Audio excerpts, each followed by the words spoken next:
Mes chers Verts, chers amis, je ne peux malheureusement pas être parmi vous ce soir, mais je voulais vous adresser quelques mots pour vous dire combien cette génération des Verts de 1976 a marqué et continue de marquer la mémoire française.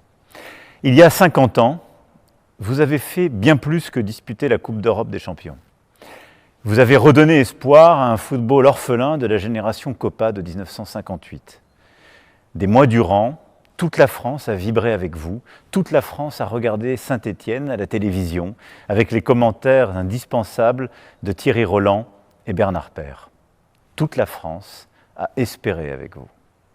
Vous n'étiez pas, vous les Verts, l'équipe de France, mais vous étiez devenu l'équipe de la France. De Geoffroy Guichard à Glasgow, vous avez porté les couleurs françaises avec générosité, avec humilité, ce qui a profondément marqué les Français. En venant d'une terre qui avait tant porté, elle aussi tant souffert, vous avez incarné cet esprit, cette combativité. Et les batailles contre les Rangers, le Dynamo Kiev, le PSV Eindhoven, le Bayern Munich, déjà, sont une épopée qui demeure. Et tout cela avec cette forme de panache que l'on aime tant dans notre pays.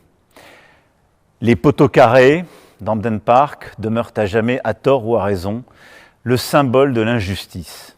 Mais peu importe, c'est aussi ce qui entretient une légende que la France a aimée et aime encore. Autour de Robert Herbin, avec Kurkovic, Janvion, Farisson, Repellini, Piazza, Lopez, Mercadier, Battenet, Sinigel, Larquet, Santini, les frères Revelli, Saramagna, Rocheteau et tant d'autres, vous incarniez quelque chose de plus grand que le football, une équipe qui ressemble aux Français. Cette ferveur était telle qu'à votre retour de la finale perdue de Glasgow, des milliers de personnes vous avaient accueilli sur les Champs-Élysées avant que le président Valéry Giscard d'Estaing ne vous reçoive à l'Élysée. Et puis, il y avait cette chanson de Monty qui a traversé le temps, que l'on reprend encore à Geoffroy Guichard et que tout le monde connaît.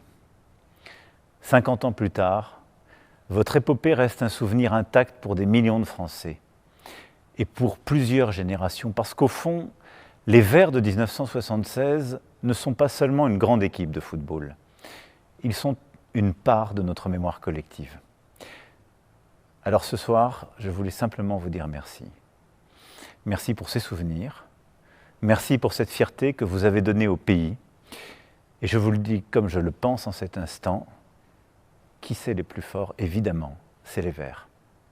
Alors vive Saint-Étienne, vive les Verts, vive la République et vive la France.